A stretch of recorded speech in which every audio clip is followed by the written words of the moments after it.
Wow. Yeah, let's do this. I'm That was pumped. a wow show. That was what I like to call a greatest hits set. They did all the hits and loved every minute. Yes. Yes. So we start with hi everybody. Actually, let me do the housekeeping and then we'll jump into it. I know everybody's going to hate me for doing the housekeeping, but make sure you tune in tomorrow to Helping Friendly Pod. They'll be on at 1 o'clock, either on YouTube or go to Osiris's website. Check them out. We've been partnering with them. They're doing the more in depth thing the next day, probably because they've had a few minutes to think about it longer than we did. Make sure tomorrow night we have Andy Michaels from Jump. We have, speaking of HF Pod, John Hart on, and we're going to have Brad Miles High on. And the last thing is next week we're going to pick back up with the lot for 3 weeks. And we're going to have Stub Me Down, Anderson Skinny, and Leslie Mack on the 27th. The next week we're going to have Kevin Gall from Space Bacon on. And on the 10th of August, we're going to have some of the guys from Eggy on. So should be interesting. And let's jump into the outdated song they started with. No one has a ticket stub. Nope. I mean, when are we going to update that? Come on. It's nostalgic. Everybody holds up their cell phones, I guess. Yeah. I must say that I love Golgi as an opener as opposed to an encore. I don't like being that's the last thing or they close the set with it. When they open with it, it's like, cool, yes, it's out of the way. Good build up, Yeah, it has some extra mustard. Totally gets your muscles pumping a little bit there. And then we went into something that you were tweeting about. I think that you've put some thought into this. Just a little bit. I don't want to oversell anything, but I did put in capital letters that I could not wait to discuss this sample. So first of all, there was a point in time where I think it wasn't exactly cool to say how much you might love this particular song. That's going way back. I never really subscribed to that. I've always really enjoyed this song. It's just, you're at a party. It's no issue. Maybe it's just relatable. I don't really know. It gets straight to the chorus, just in terms of the song structure itself. I'm like, yeah, let's just do it. Very well written song. Yes. And I feel like they really took off with it, that steady, I think the word for tonight, and I'm going to go back to like Sesame Street. For me, the word for tonight would be like dependable. And I take that as a positive, right? So like that steady groove. And I just feel like they got down with it. I've seen some messaging around the interwebs, could this be the best one?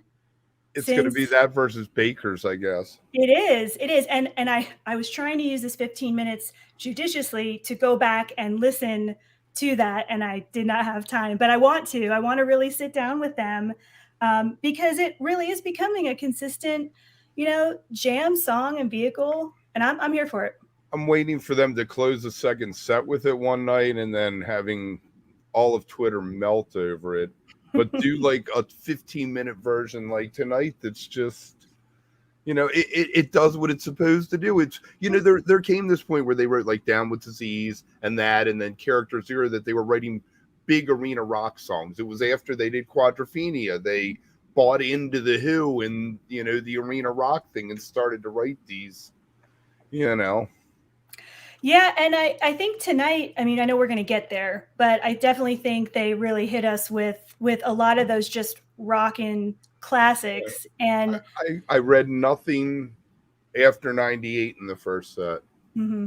Yeah. So that's cool. And then we went, any more about the sample? I know that... No, well, we can keep it there. Keep it there. Yeah. And then we get My Soul, which I don't know where you are, but I'm a fan. I actually know the song from going to New Orleans and buying a Clifton Chenier CD.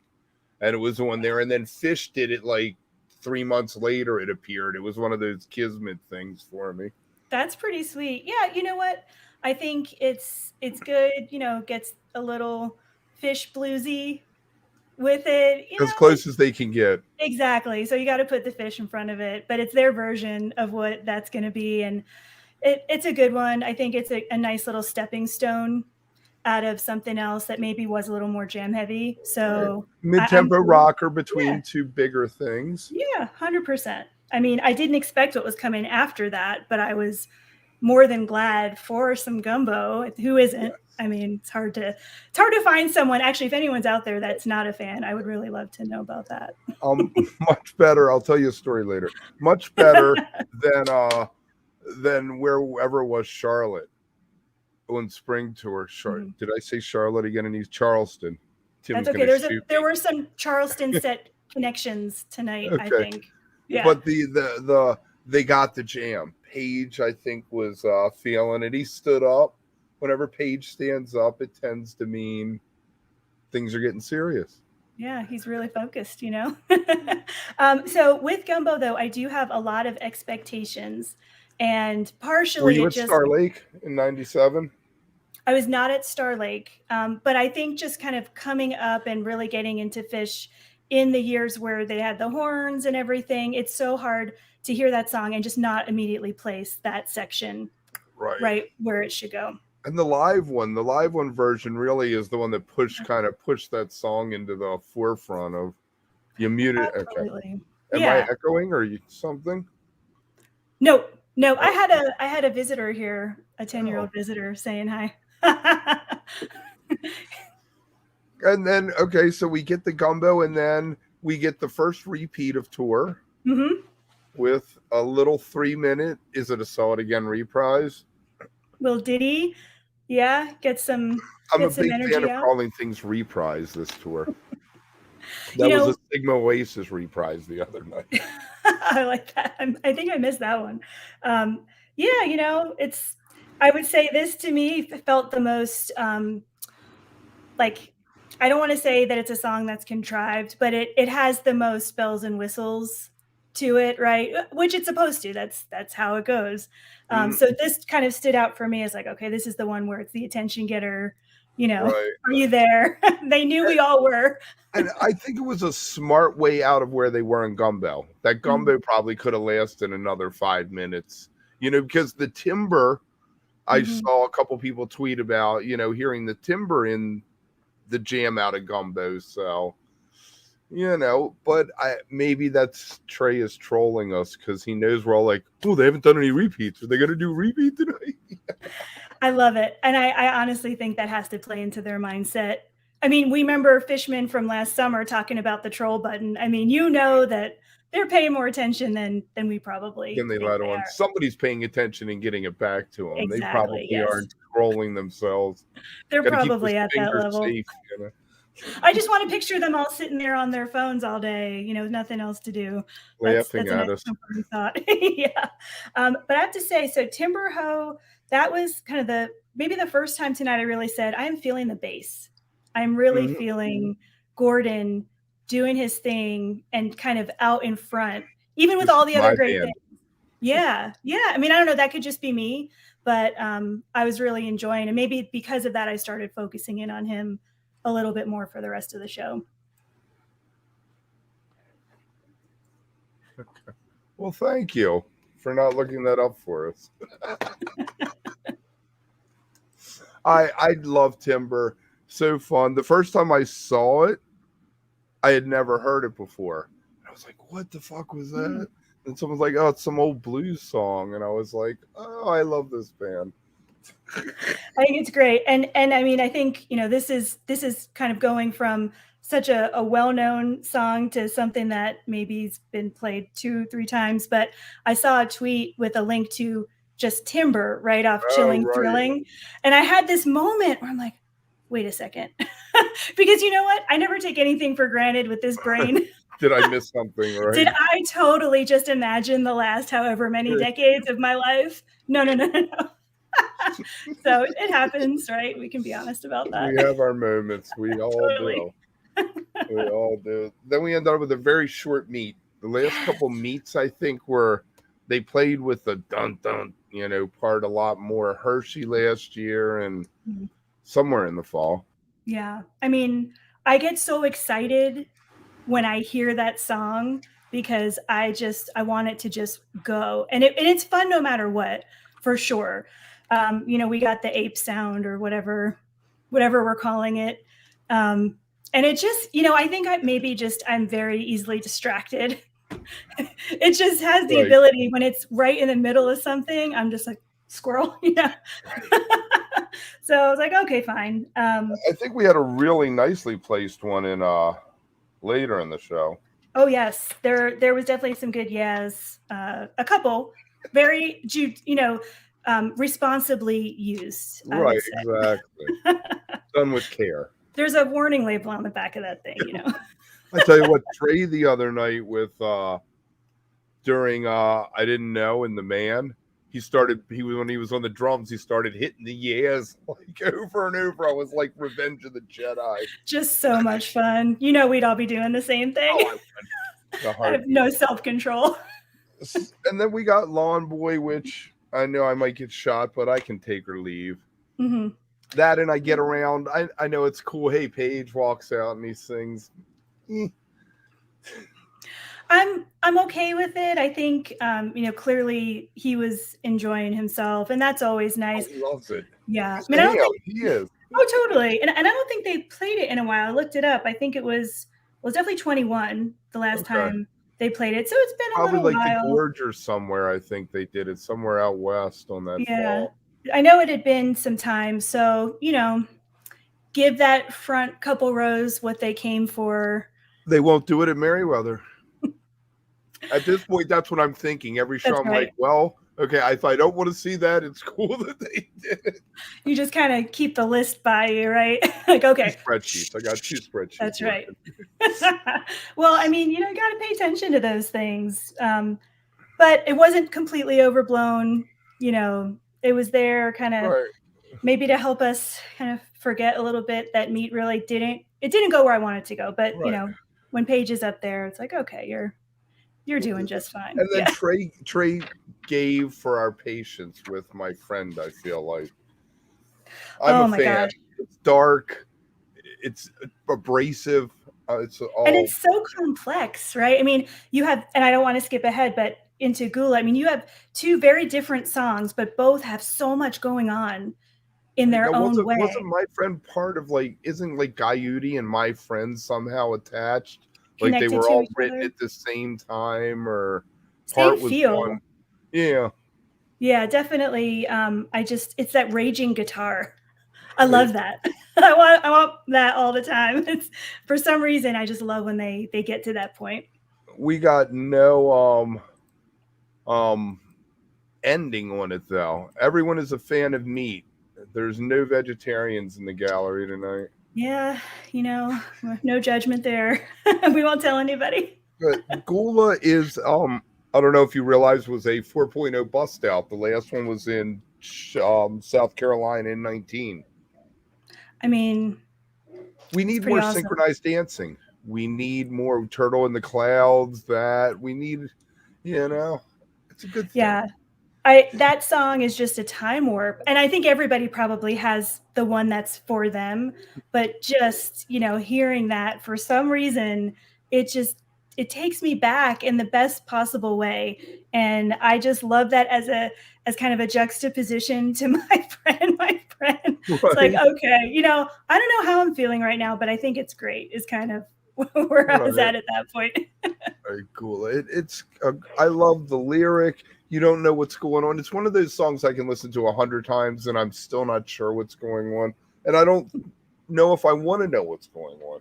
No, I'm okay with that. I mean, as much as I kind of joke around about notes and this and that, that's more just for my mental wanderings. Mm-hmm. I'm totally cool with leaving some things where they are 100%. Exactly.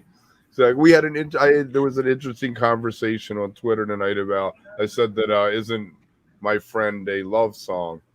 You were like, it's about backstabbing. It's about someone stealing someone's wife and all this stuff. And I'm like, I never got any of this from that. You know what? We'll see. And then we had Brian and Robert, which I guess when we get to the second set later, we'll attach it to this larger conversation. I'm a huge fan. It's an anti-love song in my book. It's beautiful, but the lyric is, where is that? I mean, it's Lost Souls. I don't know. It's really intense for them in a certain lyrical way. Yeah. I think that is always a little bit surprising to me when I hear it again. And that one had a pretty big cap too. Shoreline, I think 21. Okay. Been a little while. That's a Tom Marshall lyric, isn't it? Tom I Marshall, think if so. that's your lyric, can you get back to us? What inspired that? Were they staring at the walls of the studio? Is this something else? What's going on? Get back to us. We're always here. I mean, maybe, I know that that Brian Eno had I don't know if it was an album or a song called New Depression Music. I mean, there's definitely something there. I did not and know if you haven't heard it, I can send you a link. Okay, you should. I have I love Music for Airports. It's one of my favorite albums to put on when I want to have nothing, not have to pay attention. It's droning, Yeah. Oh stuff. yeah.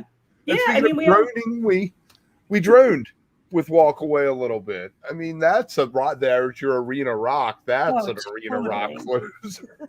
I mean, you think about it, right? There's like this package of these rocker songs, the covers. So like Loving Cup, Sweet Emotion. I'll put maybe even Isabella in there. Walk Away. It's just like, okay, sweet. I'm cool right now. I love it. Like, I will take that. I don't know, and I'm still kind of questioning. I think Walk Away definitely has a lot of improvisational promise to it, right? And it has gone there. I don't know if it got there tonight, but also think of what it said it had been. I think it's great. I think it had like Golgi, it had a little bit of mustard on it. And, in that place when they started it, I was like, yeah, this is going to be the set closer. But if it's going to be the set closer, they need to do that extra little 2 minutes, which they knocked it out. It was a solid version. Really, really great one. And I always forget. I always think that that's a Rolling Stone song. Sometimes I do have issues remembering things like that. So, Joe Walsh, James Gang. That's right. I had the album. I tried to give it to my kid. She didn't take it. I was like, you'll like this one. James Gang Rides Again. She was like, nah. No, not interested. What can I do? I mean, all right. So we're at halftime. And again, tomorrow, 1:00, check out HF Pod. Tomorrow night, check us out. Then the next day, check out HF Pod. It's basically like every 12 hours, you're going to get your Phish fix from one of us. And I love that. I think that's so awesome. No one needs to go hungry here, And no one needs to go hungry, exactly. And so then set till Mr. Completely, I hear that and I'm like, this is going to be a huge jam and a lot of promise. And 8 minutes in, Trey was like, yeah. Did you hear Ghost of the Forest in there? I didn't. And I think though, so I feel like the history with this song is just interesting to me. It has its epics, 40 plus minutes, but then it has some versions that were about the same length that were just super dynamic and like really compact. I'm not sure that I would put tonight's in that category, the latter necessarily, but I think Trey got bored quick with it. Yeah, I was kind of I was in and out. I was doing a couple of things and I was listening and I'm like, okay, I want to see where this goes because I do feel like it can really shoot off in a couple very different directions. Yeah. Totally. Dark. It can go into the Bliss thing. It's and like, what they decided was we're going to bust out Old Faithful. Yes, I started calling it "You Enjoy My Arpeggio." So I was sitting there being a nerd. So you go. I think it's kind of interesting. I mean, obviously, this is me overthinking everything, but you go from that Mr. Completely that can, like we said, it's had its goods, it's not so good, and then You Enjoy Myself. That I don't know, is that one of the most consistent, even with some adaptations over time? Right. It's just such a workhorse. It's always delivered, and it's amazing to me how many people chase it these days. There was a time that I had seen it every third show in my stats, only because I saw so many of them, and it never dawned on me, but I went to Merriweather 2 years in a row. They did it. Merriweather were the only shows I did. My poor kids, they were like, how many more songs? I said, it's just this last song. And 10 minutes into it, they were like, Dad. I was like, all right. I was probably home before the encore was but it probably felt like 4 songs to them. Oh my God. They were we're so done. You know, we've collected 9 million balloons and glow sticks that people were throwing around. Let's get out of here. Oh yeah. I All right, mean, but we digress. the trampolines were good. Paige was totally in the pocket. I just Yes. loved where he was at. Some high kicks, or I don't know what the right terminology is. I saw some really, bent knees at like 90 degrees on They those got trampolines. loosened up during Yeah. Gula. I mean, wow. Like, I was impressed. I was impressed. So, And it was pretty standard, for if you enjoy myself is. And then they went into the vocal jam, and Trey didn't have his guitar, and I was like, all right, maybe we're just going to get a vocal jam to end it. Unlike the one at Deer Creek, and I guess the one at New Year's, they did that, and they went into the extra jam for 3-4 minutes. I'm a fan of this rewrite of history. I don't want to speak for an entire population of fans, but I do think it's really fun when they do that, and I'm not mad at it. I think it's a good deal, a little more music, a little less. Right. Although I would love for them to bust into like some, I think in one of my Discord groups, like Gregorian chant, like really it'd be a good entry point for something really weird. Really weird. Right, really weird. Maybe Blister in the sun. Break Blister in the Sun back out. I mean, there could be so many options. And I like the jam they went into. It again, I was hearing Ghost of the Forest things in there. Like Trey wanted, maybe he didn't realize. Maybe he was like, yeah, let's. I think they've only done it once as Phish. So, but we ended up in Fuego. Where are you on Fuego? I know that's a love-hate with a lot of people. Yeah. I'm cool with it. I like a Fuego. I don't have any issue with it. It doesn't get me super excited, but I also, when I hear it, I kind of know what is going to happen, and it works. Like where it was placed, I think was fine. So I'm a fan of goofy lyrics. So the lyric, what the hell does it even mean? And maybe I don't know if that's like I'm not going to pull the old lady card. I don't know if it's a generational thing, but like there were so few logical lyrics at a certain point in time, and I just thought that was amazing, and I never really thought twice about it. It's just what it was. Right.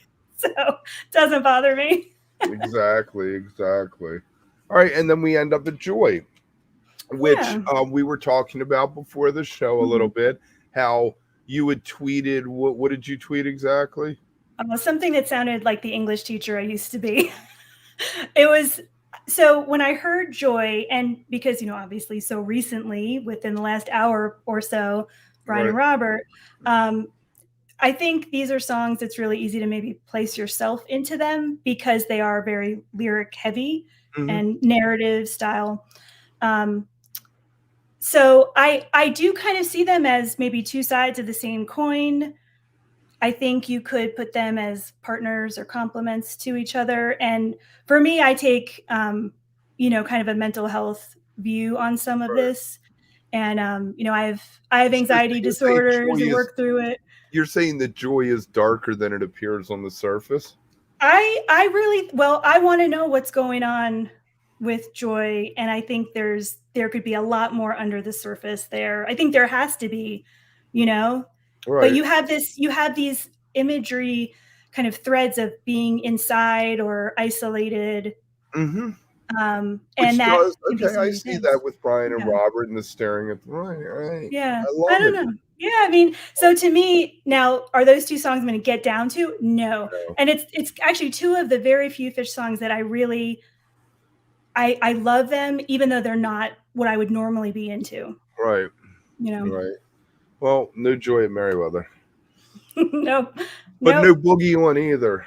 No Boogie on either. Yeah. Gordon had some cool effects going on in that one. It was extra funky Stevie Wonder keyboard sounding on his bass or whatever. I loved it. And a long time ago, I read an article, and he had, at that time, a new effect pedal, and it was the meatball effect. So now no matter what he's doing, if it sounds different, it's the meatball effect. Yeah.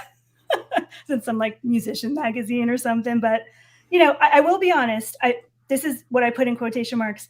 At first, I felt like it was a little smushy, a little clunky, but I feel like they totally worked it out very quickly. It's been a while, probably.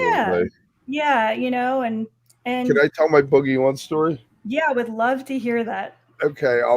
Night after Dayton in '97 when they busted it out, we're in Penn State hanging out in this bar, and we go to the upstairs bar because the one we were in closed, and Paige is sitting there. So of course we have to go bother Paige. And we're talking to him about Rift and this and that. And we were like, Boogie One, that was so great. And he's like, yeah, I sang it at sound check. And then Trey stole the lyric when we started playing it. Really? Yeah. Who would do such a thing? I was like, okay.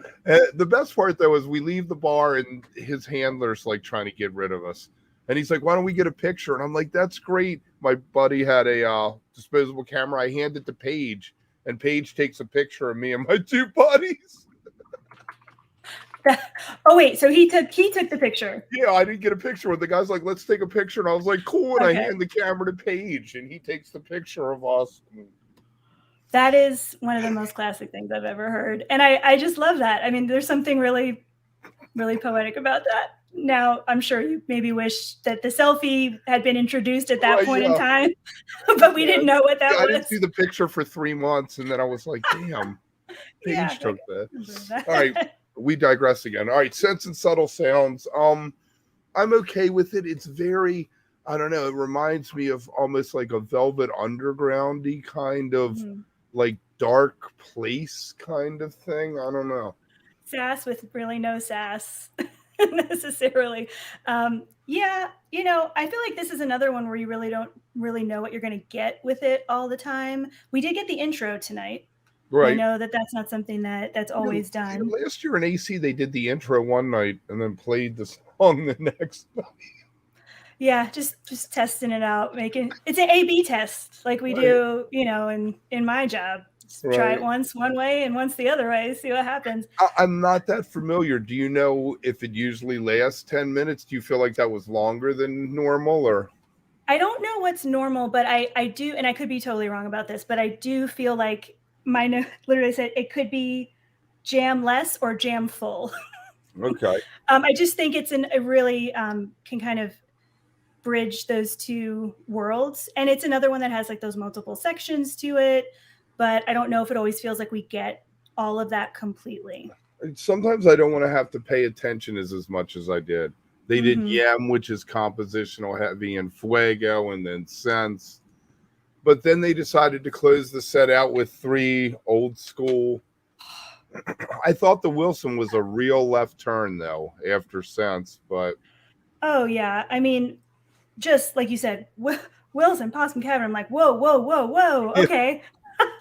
It's an old school throwdown there. It was. I mean, I was Evil Wilson. Okay, we're gonna shift. We're gonna go down that road right now. I like it in the middle of the set is neat because 9 times out of 10, I feel like it's an opener.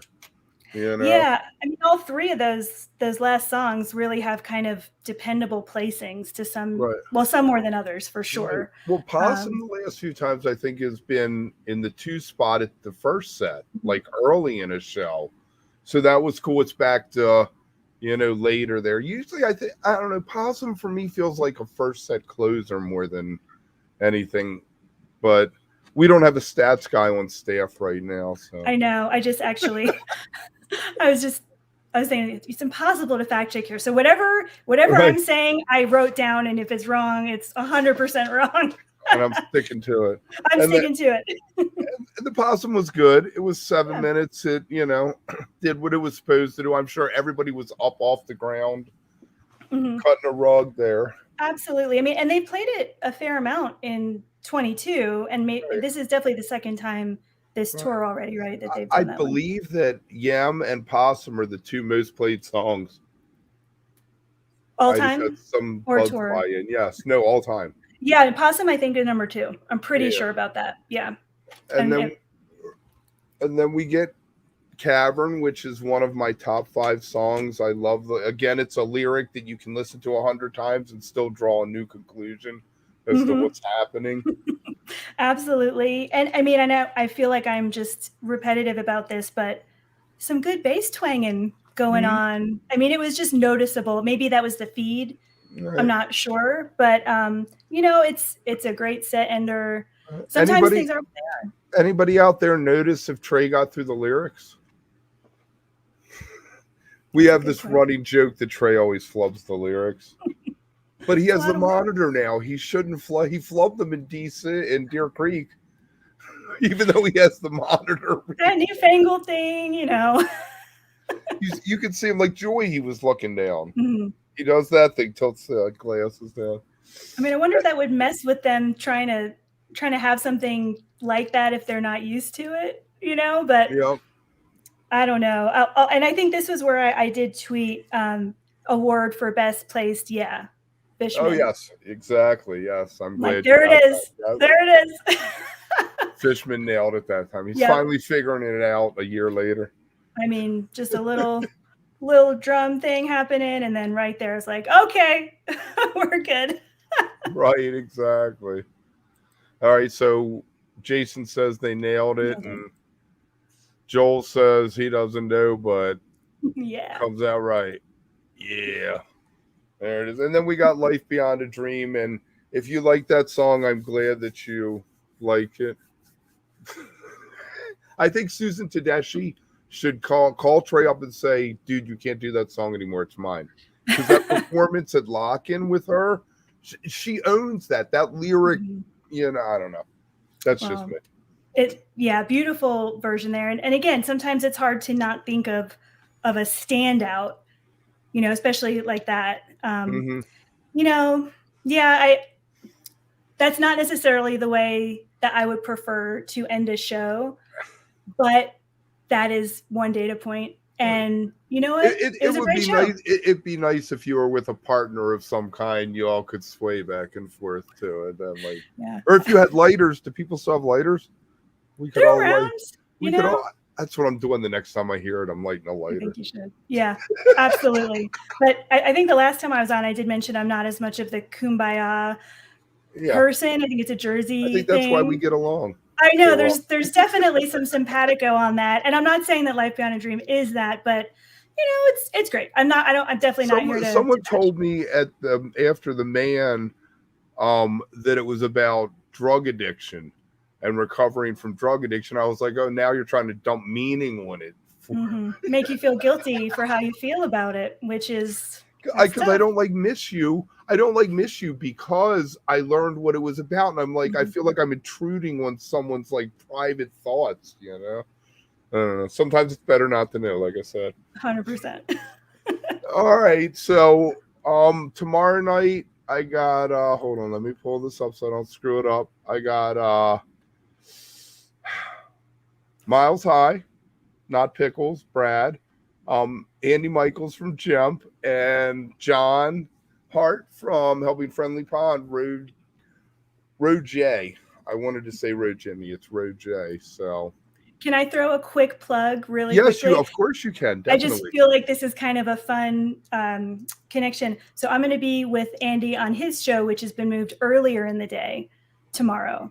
So I'm going to be the show starting right. I'm going to be hanging out on Jump, I think, from 6 to 8-ish Eastern. So maybe leading right up to the start of the show. Yeah. Very nice. And then you also have another show you do? I do. Wednesdays, Homegrown Radio, New Jersey, internet-based station. And actually, Andy is my guest this Wednesday coming up. So, and is it available all times, or do you have to listen when they play it? Or so yeah, I mean, of course, you can head to tune in and listen on Wednesdays at 9 Eastern. But I also have everything on archive. There you go. Very nice. It's all backed up. We'll make sure to share some. Well, send me the link after this week coming up with Andy, and I'll make sure to share it with everyone. Awesome. Thank you so much. You will be on with Brian from HF Pod over the Merriweather run. I will be at Merriweather, so if you see me, it'll be yelling into my phone, and we don't want to see that. Can you just wait from the audience, and that way I'll see you? Yes, I'm going to try. Okay, I'll try to get up close there. Somebody offered me a pit ticket. I was like, I don't want to be in the pit at Merriweather. That's the last thing I want. Smart man. I'm going to play us out with music. There you go. Thank you. It didn't work. Hey, there it is. Bye. See ya.